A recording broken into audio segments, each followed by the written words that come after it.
250 वर्षभन्दा पुरानो गुल्मीको अम्बिका देवी मन्दिर जुन सुन्दर रमणीय ठाउँ रहेछ, आज हामी त्यही ठाउँको विषयवस्तु प्रस्तुत गर्न गइरहेका छौँ।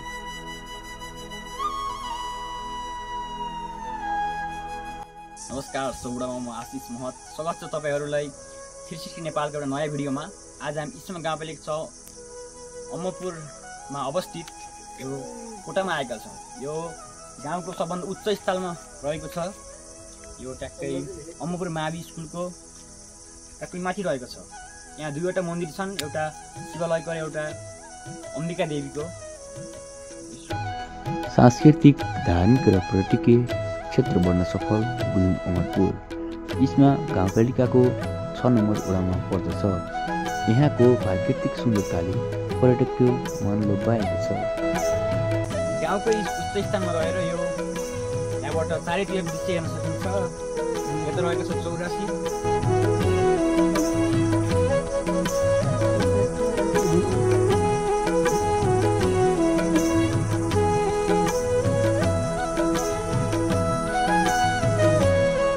यो साइडमा देख्न सकिन्छ हाम्रो चोक।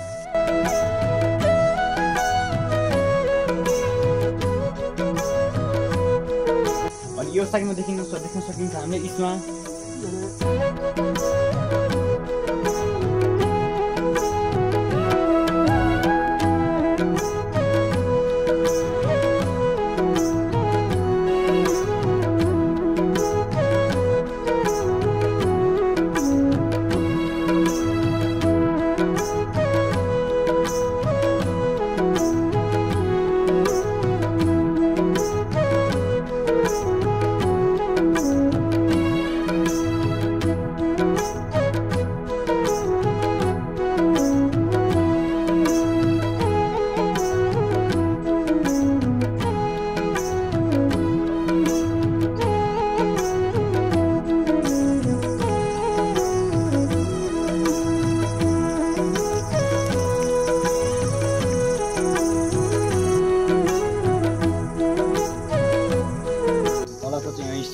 शिवालय मन्दिर थियो। यो चाहिँ अम्बिका देवी मन्दिर रहेको छ।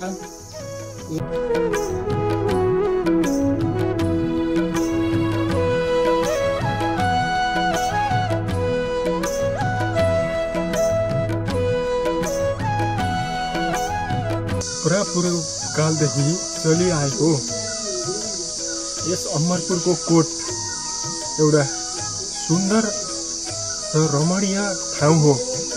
प्रकृतिले दिएको अनुपम भण्डार जस्तो यो ठाउँ स्वर्गभन्दा पनि धेरै माथि देख्न सकिन्छ, जहाँ कि भगवान दुर्गाको मन्दिर स्थापना गरी आजसम्म पूजापाठहरू गर्दै आइरहेको छौँ। यसमा चाडपर्वहरूमा भाकल गरियो भने मनोकामनाहरू पनि पुरा हुने जनविश्वास रहिआएको छ। प्रकृतिको मनोरम दृश्यमा अवस्थित यस कोट जय अम्बिका कोट मन्दिर विश्वकै एउटा अविस्मरणीय ठाउँको रूपमा चिन्न सकिन्छ, जहाँ कि शिक्षाको धरोहर चिनिने अमरपुर ओम प्रकाश गौतम माध्यमिक विद्यालयलाई काखमा राखेर अघि बढिरहेको छ।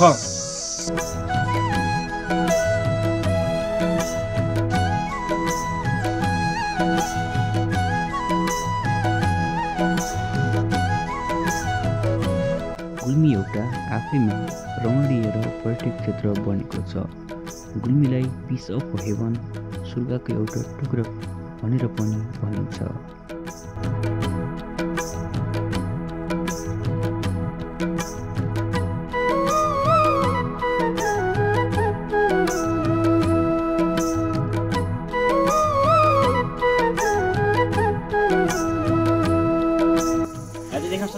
यो टोङ्की रहेको छ यहाँ खानेपानीको।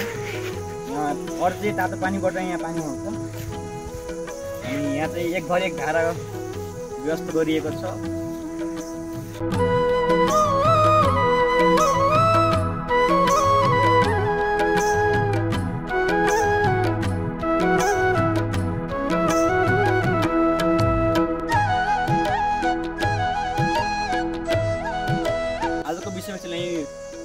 समाटिएर बन्द गर्छु भन्दै कस्तो लाग्यो हाम्रो गाउँठाउँ गुल्मी अमरपुर र जे जस्तो लाग्छ तल प्रतिक्रिया दिनु नछुड्नु होला, लाइक शेयर सब्सक्राइब गर्नु होला।